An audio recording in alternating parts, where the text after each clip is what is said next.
novel A Thousand Splendid Suns. A Thousand Splendid Suns is one of my favorite novels to teach and to read for pleasure. It's a fabulous novel, and I know you will enjoy it as much as I have. I want to just make sure that everyone knows that A Thousand Splendid Suns is a novel.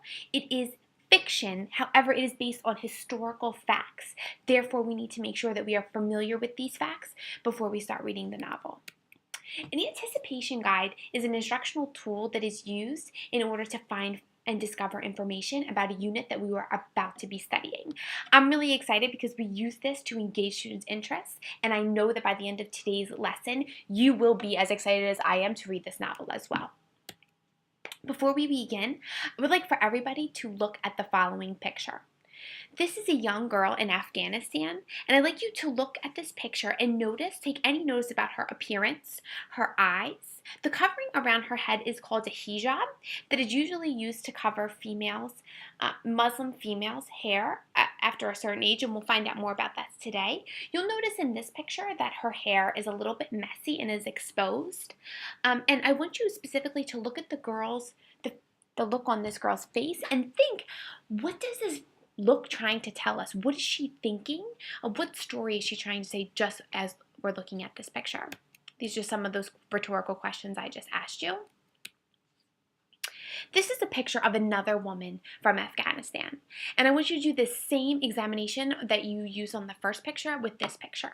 Notice her appearance. Notice that this woman is a little bit more conservative, where there is no hair exposed. However, the look on her face is similar, and I would like you to look and think, what is she trying to tell us with the look on her face?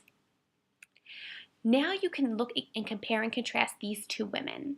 Please take note of this specific look on their face and what they're trying to say to us, and their appearance, their eyes, anything that you can take from these pictures. So what if I told you that this is the same woman? Well, it is. This is a picture of a woman whose story was told National Geographic several years ago.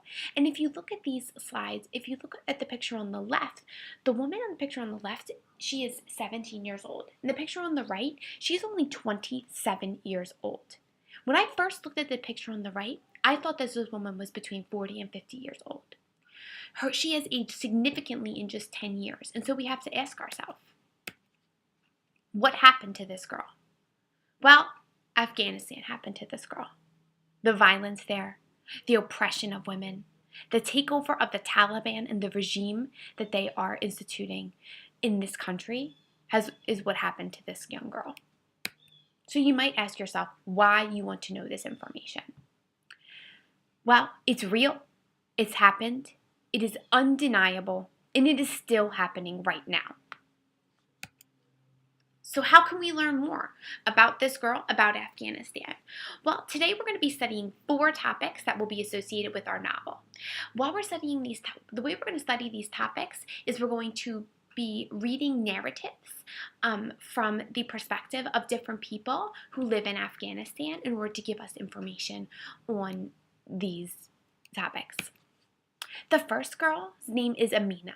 Amina will be providing insight on how women are treated in Afghanistan. The second topic is terrorism, and Fawad will be providing in-depth information about terrorism.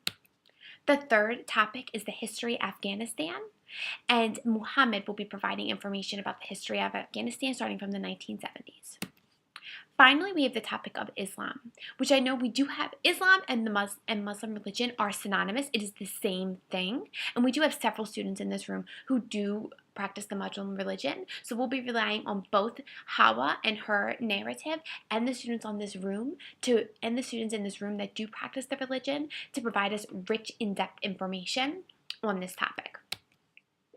All of you will be meeting one of the 4 people above, introduced above, by reading this narrative and answering questions to get us thinking about really deep topics and some of the essential questions that we've been studying this year. After you're done getting to know your person, you're going to be in a group of 4 people, and everyone will teach each other about the different topics. Then we're going to come together and have a conversation about these 4 topics and give us some further information about the novel. Again, we are doing this so we find information and discover factual information that we'll need in order to read 1,000 Splendid Suns, which is a great book. I am so excited for this assignment, and I'm really excited to begin with this unit.